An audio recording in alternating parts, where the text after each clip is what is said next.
Good morning all. Let's start vector calculus or vector analysis. Vector calculus simply include calculative techniques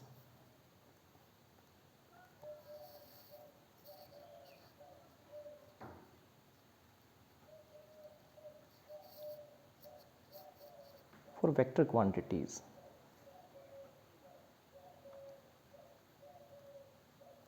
Simply some operations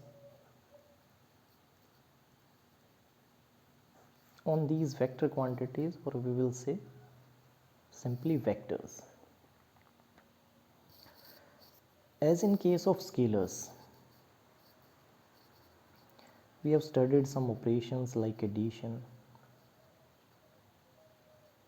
subtraction. For grouping we have division, multiplication. Further, for functions of scalar variables,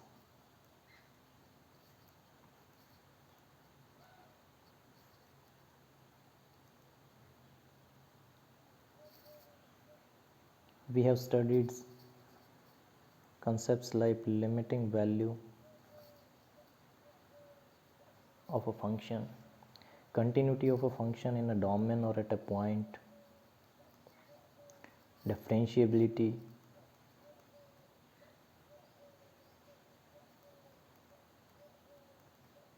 integrability.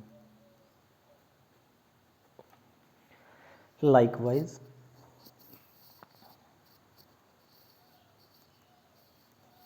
here in case of vectors, we will study which operations are valid on these vector quantities or how these vector quantities are operated upon, how these can be differentiated, how these can be integrated, and what is the geometrical significance of these differentiation or integration of the vector functions of scalar variables.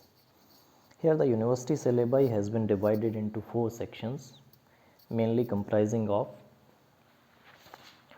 first section includes the basic idea of scalar and vector quantities and product of multiple vectors, and then derivatives of the vectors. The first section mainly includes the product of vectors,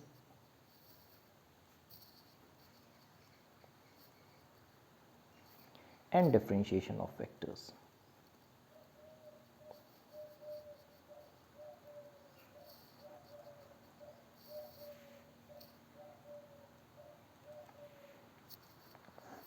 Second section includes the vector differential operators.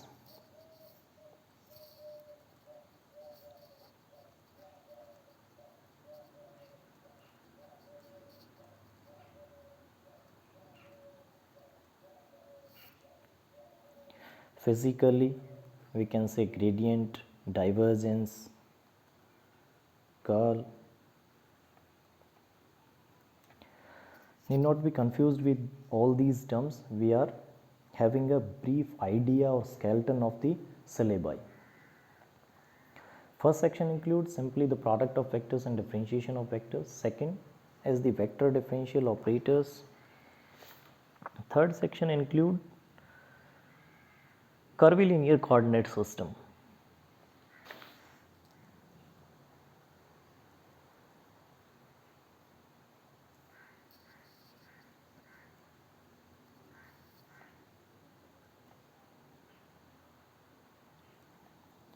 And last section includes the integration of vectors,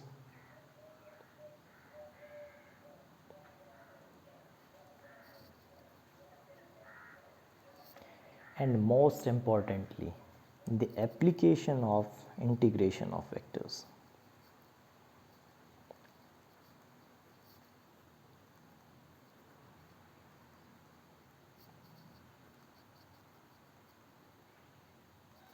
That includes Gauss, Green, and Stokes theorem. This application of integration of vectors is also useful for the competitive exams. So in the last segment, we will study how surfaces can be characterized by their bounding curves, and how volumes can be characterized by their covering surfaces. So let's start with scalars.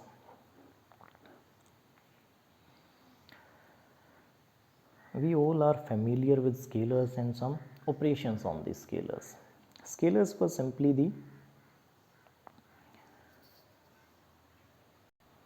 the numerals, numbers, real values that have only size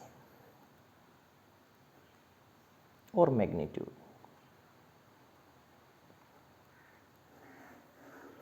That means all those quantities that can be characterized in terms of a single dimension, that is their size or magnitude, in terms of numerals or real values. Now we have vectors.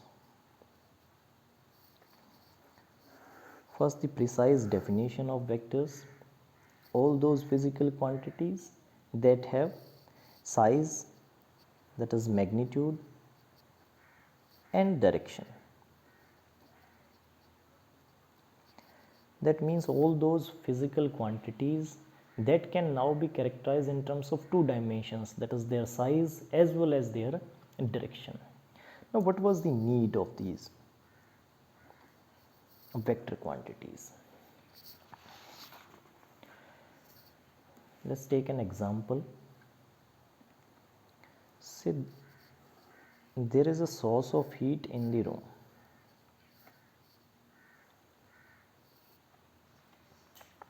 Say there is a source of heat in the corner of a room. So this is the S.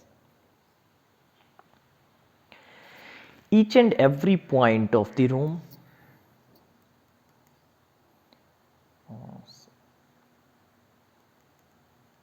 say in 3 dimension,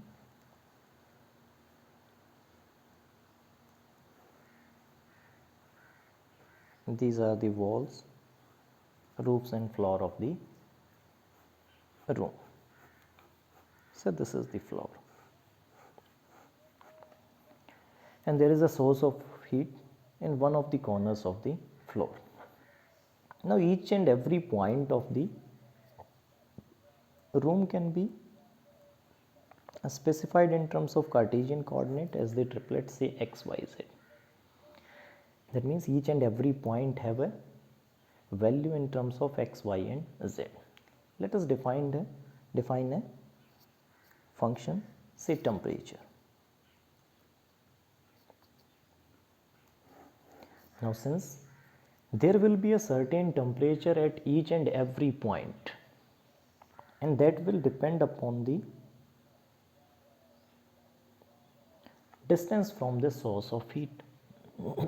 So we can define a scalar function, that is temperature, and that is e raised to power this length, that is x square plus y square plus z square, और जिसको आप position vector की terms में से e raised to power r with some constant, say c. So this is a scalar quantity, temperature. At each and every point of this room, we can define a scalar quantity, that is temperature at that point, and that depends upon the distance of the point from this source of heat. But what about the change in temperature?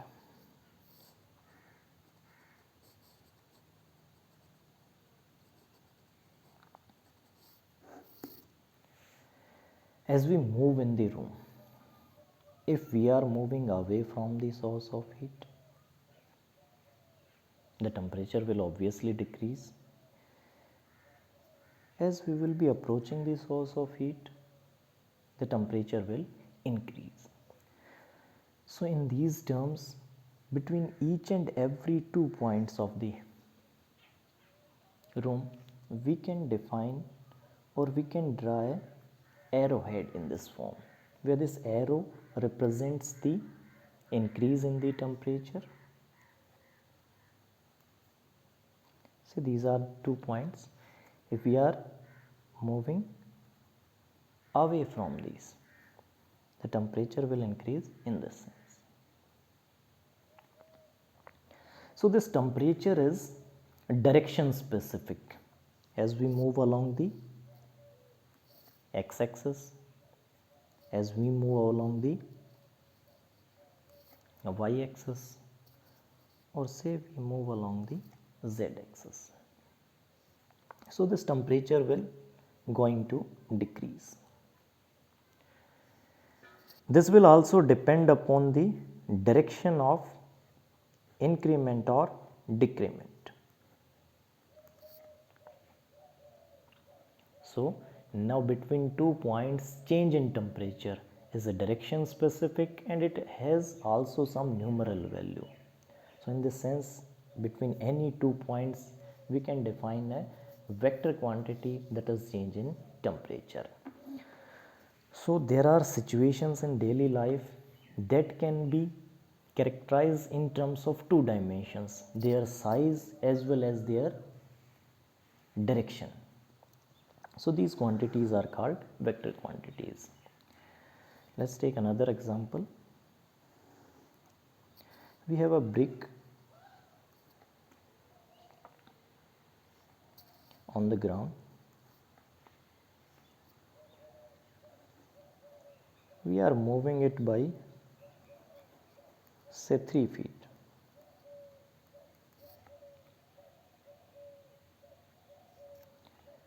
This is a scalar quantity, the distance. Now we are moving it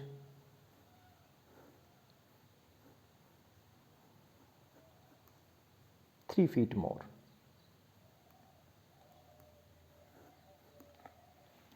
It is 6 feet.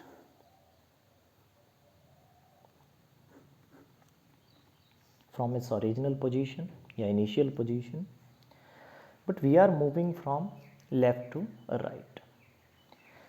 If we are given simply a statement that a brick is moved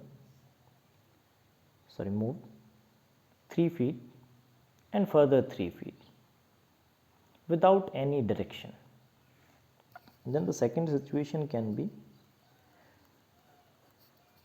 it can be moved 3 feet from left to right.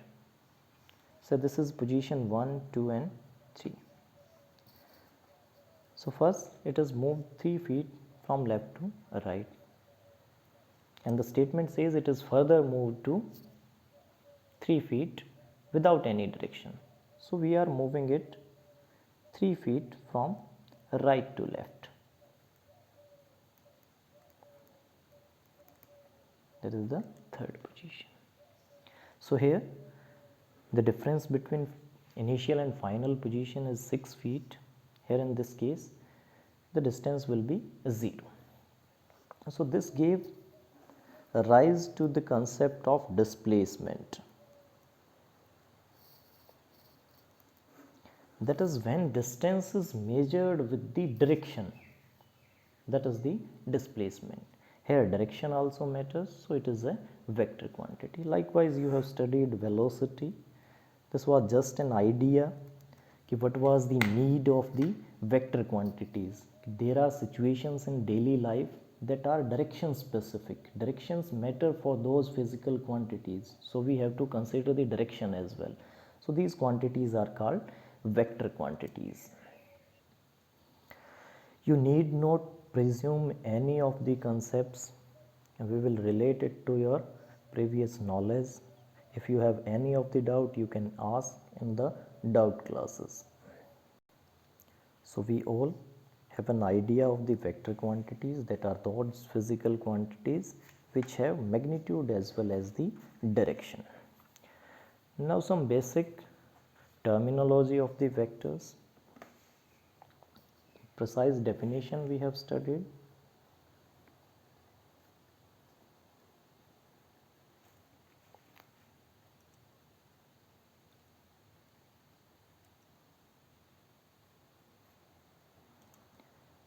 That are the physical quantities with magnitude as well as direction.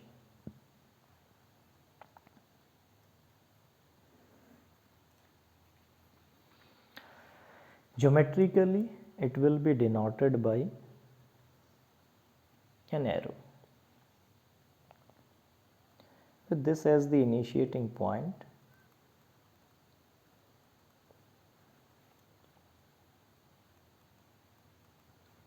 arrow will represent the direction of the vector quantity, and this length of the line segment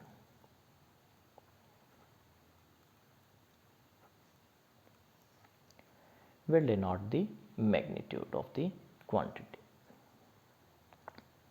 As you have an idea of the vector quantities like force,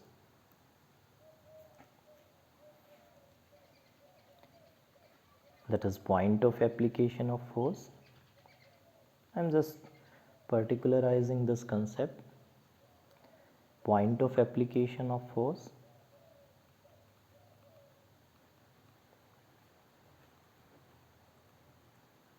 The magnitude of the force applied and the direction in which force is applied. Sometimes we denote it in terms of initiating and terminating point AB, and the vector AB is denoted by AB arrowhead.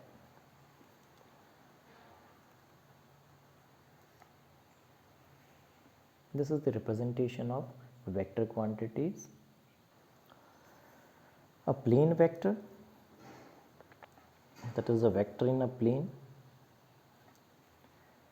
will be represented in terms of Cartesian coordinates. We all will be familiar to Cartesian coordinate system,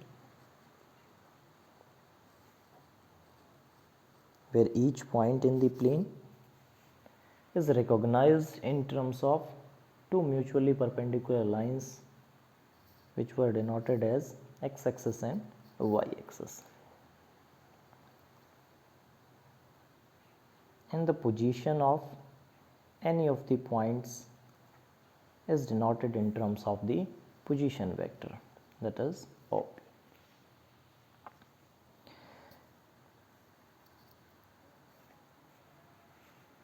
Before that,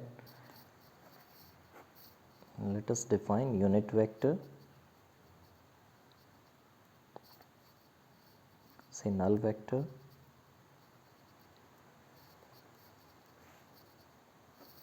Before that, as we have studied that a vector will constitute of magnitude as well as direction. So magnitude is simply the scalar contribution of the vector or the size of the vector. Magnitude denoted as the magnitude of vector AB. What is the unit vector? Unit vector along a given vector is the vector of unit modulus in that direction. Say there is a vector AB and we are defining unit vector in the direction of vector AB. Then this is a vector of unit modulus in the direction of vector AB. Okay, the unit vector in the direction of x-axis, or simply the direction vector, it is also called the direction vector. It will be of fixed modulus, that is unit modulus, so it will specify only the direction. So is direction vector along y-axis is z cap. So a plane vector OP is represented in terms of these direction vectors I cap and z cap. So this is the point x and y. Then this plane vector OP is defined as xi cap plus yz cap. So these are simply the notations. A plane vector, so is a space vector, will be x, y, z, also written as xi cap plus yz cap. So is a 3D vector, R is xi cap, xi cap, y is a cap, y is a cap plus z k cap, and so is the n dimensional vectors represented as x1, x2 and so on xn, where simply the magnitude of this r will be length of this position vector is given by x square plus y square in a plane and x square plus y square plus z square in a space. Next is a null vector. Null vector is a zero vector that is of zero size or zero magnitude and arbitrary direction.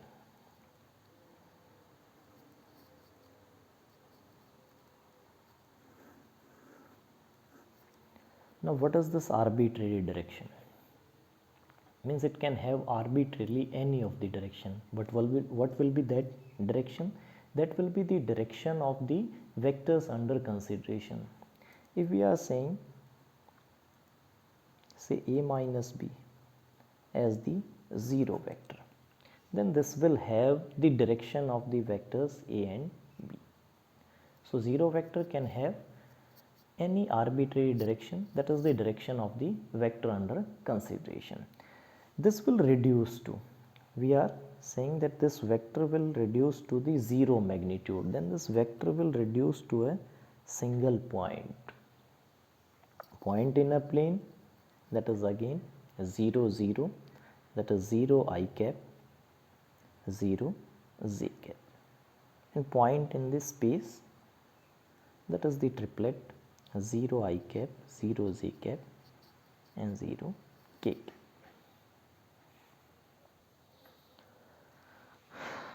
Some more terminology is given. Equal vectors. What are the equal vectors? Two vector quantities are said to be equal if they have equal effects. That means same magnitude and same direction. Next is co-initial vectors. Co-initiating vectors. That means that initiate from a single point. So are co-terminating vectors that terminate at a single point. Two vectors are said to be equal vectors if they have same magnitude and same direction. Two vectors are said to be co-initial vectors if they start from a same point. So these are the vectors a and b. That is another notation of the vector quantities where a denotes the magnitude of vector a. Like and unlike vectors.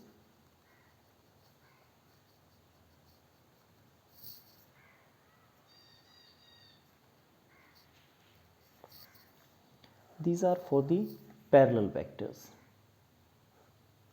Parallel vectors means parallel directions. If they have same directions, then these are like vectors. If these have opposite direction, there is no issue with the magnitude. If they have same directions, two parallel vectors have same directions, then they are like vectors, and if they have opposite directions, then these are unlike vectors. Coplanar vectors and collinear vectors, two important terms.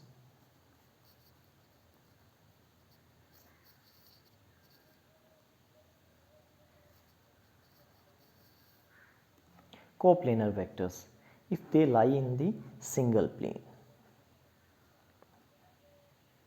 Some set of vectors is said to be coplanar if all these vectors lie in the single plane, कि वो सारे क्या हैं एक single plane के अंदर अगर lie कर रहे हैं तो उनको हम क्या कहेंगे coplanar vectors. So are the collinear vectors if all the vectors are acting along a single line.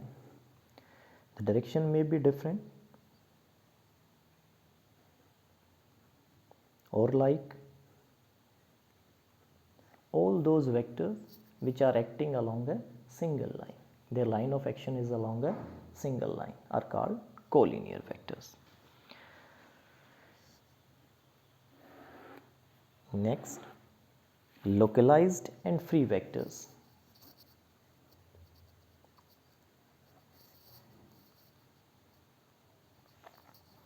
Localized and free vectors are characterized in terms of their initiating point.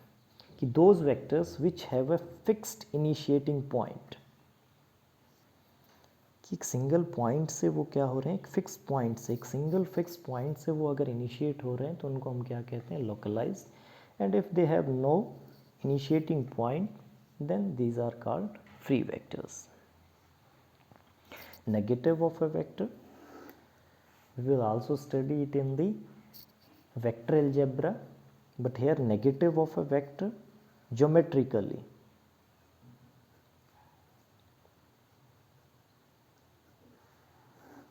Say a given vector A, by negative of A we means a vector with same magnitude but of opposite sign. As we have studied that vector quantities are characterized in terms of magnitude as well as direction. Here negative of the vector means the negative effect. That means an effect produced in the opposite direction. So negative of a vector is a vector of same magnitude in the opposite direction. Next we will study different operations on the vectors, their algebra and their geometrical importance. As in case of scalars, we have studied as addition. Addition gives the combined effect of two scalar quantities. Subtraction gives the extract of these two quantities. So is the multiplication as the repetitive addition, and grouping of scalars in terms of division. So in the case of vectors, we will study the algebra of the vector operations and their importance in the daily life. So today's assignment is to list a minimum of 15 vector quantities and 15 scalar quantities from your daily life or from your textbooks. Thank you.